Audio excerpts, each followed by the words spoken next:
So I decided to do my investigative research project on an album cover that I've always wanted to look more into. The band is 3 Days Grace. They're a Canadian rock band. They have lots of albums, but this one is just one that the art really stood out to me. They sing about feelings and troubles with young adults, and their songs are very thematic, and their artwork on their albums really bring that out. So I decided that this album kind of was more about like the deep, passionate subjects like self-worth and suicide. So the album cover is here. It's a bunch of paper people. It's on my shirt too. And they each have a check mark, and then one of them has an X. And the album cover is called 1X. So I really associated that with suicide. And I will put some audio on right now of me reading my thesis. The 3 Days Grace album cover, named 1X, features a thought-provoking, somewhat morbid image that fosters some controversial thoughts and feelings about suicide and the messages conveyed by this punk rock group and all music in punk rock genre.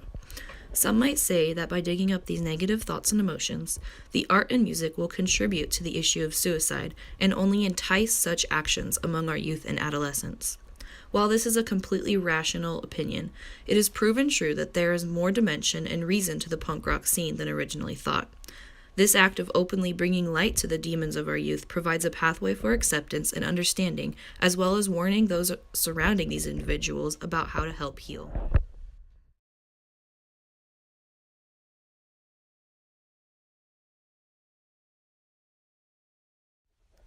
For my investigative project, it was easiest to connect it to chapter 8 in our text, which was about mortality and immortality, and specifically talking about reliquaries and modern cemeteries.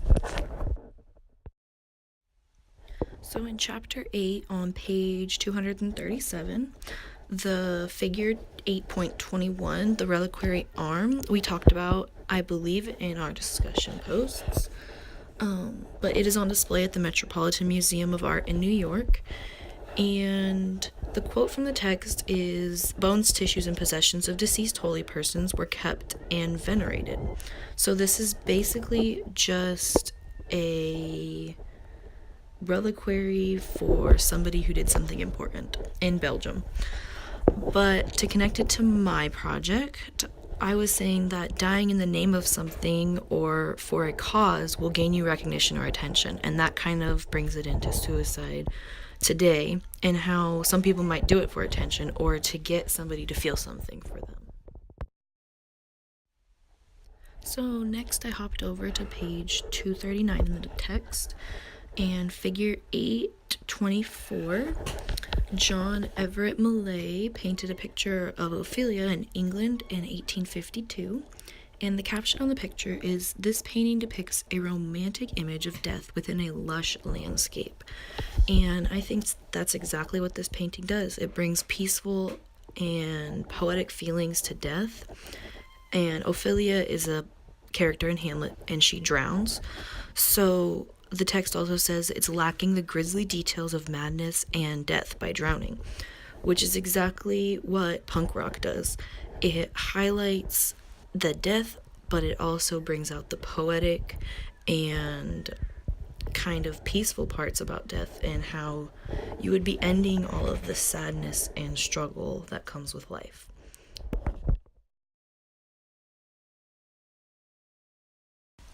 So in my outside research for the project, I found an awesome book called Hello Cruel World, 101 Alternatives to Suicide for Teens, Freaks, and Other Outlaws.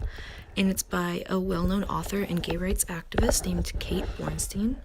She's been a fighting force for transgendered teens for quite a few years, and she uses her quick wit and sarcasm to attract a younger audience in this book. And it's filled with personal anecdotes, stories, jokes, and advice for young people who are grappling with their ideas of self-worth and confidence. Through Bornstein's brutal honesty and in-your-face approach to the topic, she takes the edge off of suicide and kind of lightens the mood. So the tone of the book is very close to that of a punk rock song or album, in how they address the problem head on to relate to their audience and not hide anything, and they say everything out loud.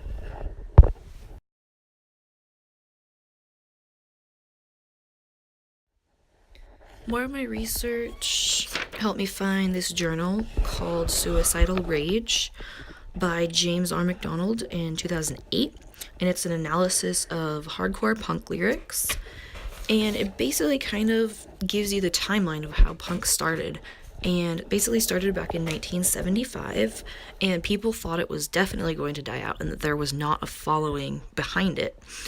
And it basically just meant that people weren't confessing to being behind it, because they're totally wrong. Punk rock is still around today. So after that time in about 2008, people started looking into the lyrics and started talking about the songwriters and the messages that they were sending with their lyrics. And at about that time, when this journal was written, people didn't know what to do about the lyrics. Alright, in conclusion, the 3 Days Grace cover art 1X is the epitome of punk rock and the controversial thoughts and feelings about suicide that come with it. While some people frown upon the open discussion on suicide, even more support it. Through extensive research and observing the climate on social media, it is obvious that most individuals thrive off this type of raw openness and passionate thoughts. The art on the cover has proven to serve as a pathway for acceptance and understanding about our demons, and calls to action those suffering alone. Alright, thank you for bearing with me through my very bad editing skills with this video, but I did have a lot of fun researching about it and talking about it with everybody, so I guess I'll see you guys in the discussion when we're talking about our videos. Bye!